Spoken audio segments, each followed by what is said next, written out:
یہ انہوں نے جو کرتوت کیے ہیں مشرق وسطیٰ کے اندر، عراق کے اندر، سیریا کے اندر، جس طرح سے انہوں نے زائنسٹ لابیز کو سپورٹ کیا ہے، ان کی داڑھیوں پہ اور ان کی شکلوں پہ آپ نہ جائیں، ان کی اسلام کی باتوں پہ نہ جائیں، ان کی اسلام کے کلموں کے اوپر، ان کی عربی بولنے کے اوپر نہ جائیں، ان کے دہشت گردی اور سیوسائڈ بامبنگ اپنے آپ کو پھاڑ لینے پہ نہ جائیں۔ یہ سب بیوقوف نادان لوگ ہیں جو انٹرنیشنل انٹیلیجنس ایجنسیز کے ہاتھ میں کھیل رہے ہیں۔ بہرحال ہندوستان کے ساتھ ان کا تعلق کوئی آج تک پروو نہیں ہوا، لیکن محسن نقوی صاحب نے واشگاف الفاظ میں الزام لگایا کہ سیکنڈ ٹائم جب آئی ایس کی پی نے ذمہ داری لے بھی لی تو بھی محسن نقوی صاحب نے کہا کہ ان سب کی فنڈنگ جو ہے وہ ہندوستان سے ہو رہی ہے، افغان طالبان بھی، یہ جو آئی ایس کے پی ہے یہ بھی، جو ٹی ٹی پی ہے یہ بھی، یہ سب کو ہندوستان فائننس کر رہا ہے۔ اور مئی 2025 کی جنگ جو ہوئی ہے ہندوستان پاکستان کی، اس کے بعد سے ان کی فائننسنگ اور فنڈنگ میں 3 گنا جو ہے وہ اضافہ ہو گیا۔ پہلے $500 ملتے تھے، $1500 ملتے تھے۔ تو پھر کس منہ سے اگر ہندوستان یہ دہشت گردی کروا رہا ہے پاکستان کے اندر، تو کس منہ سے، اگر محسن نقوی صاحب خود بلیو کرتے ہیں اپنی بات کے اندر، ان کو ذرا بھر رتی بھر بھی یقین ہے اپنی بات کے اوپر جو کچھ انہوں نے کہا تھا، تو کس منہ سے پاکستان کی کرکٹ ٹیم جو ہے وہ ان سے کھیلنے کے لیے جا رہی ہے؟ چلیں آپ امام بارگاہ کو اگر ایک سیکنڈ کے لیے نظر انداز کر دیں، تو اس سے پہلے کیا ہم نے چند دن پہلے ہم نے بلوچستان کے اندر بی ایل اے نے جو حملے کیے ہیں، جو 12 جگہوں پہ انہوں نے قبضہ کر لیا، کیا اس کی ذمہ داری ہم نے ہندوستان پہ نہیں ڈالی؟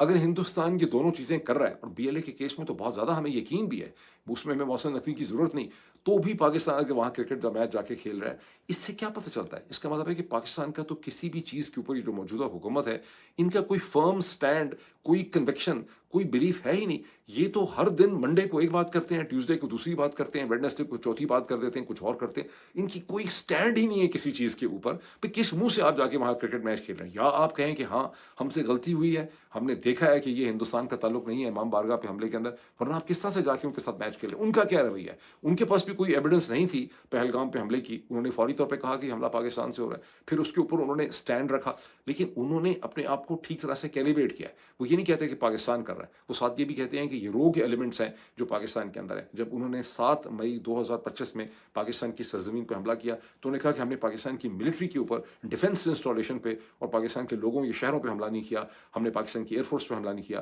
ہماری تو صرف مینڈیٹ تھا کہ ہم نے ان دہشت گرد ملیٹنٹ تنظیموں پہ حملہ کیا ہے جو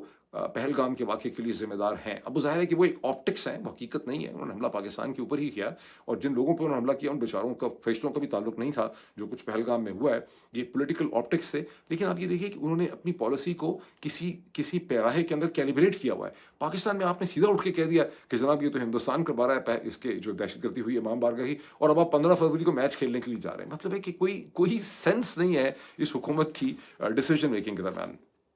اب آپ یہ سن چکے ہیں کہ شہباز شریف صاحب جو ہیں وہ 18 تاریخ کو پہنچ رہے ہیں واشنگٹن ڈونلڈ ٹرمپ کے ساتھ مل کے پیس بورڈز کی میٹنگ کے لیے، جہاں پاکستانی سوشل میڈیا اور ذرائع ابلاغ کا بہت زیادہ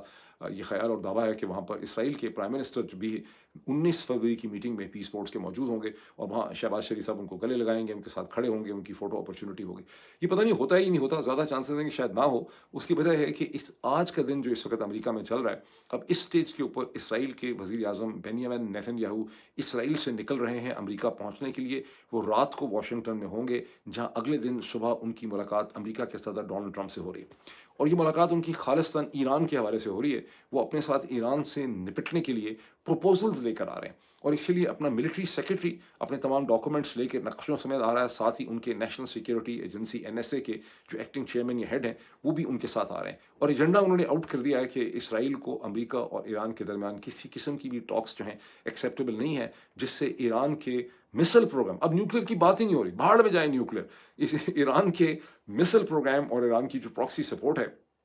for Hezbollah in Lebanon, for Hamas in Palestinian territories and for Houthis in Yemen، وہ جو ہے وہ